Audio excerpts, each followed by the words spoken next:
You ask Tiger to solve. This deals with linear equations with one unknown.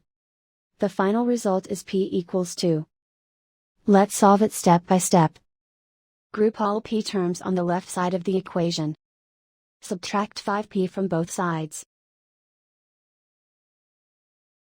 Group like terms. Simplify the arithmetic.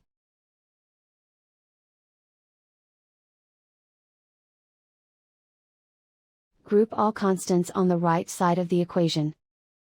Subtract 14 from both sides. Simplify the arithmetic.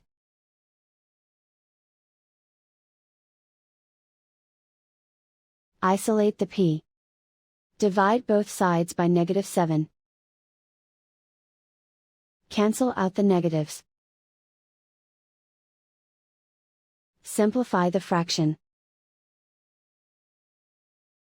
Cancel out the negatives.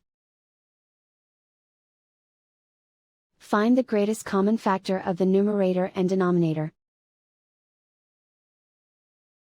Factor out and cancel the greatest common factor. And so the final result is p equals 2.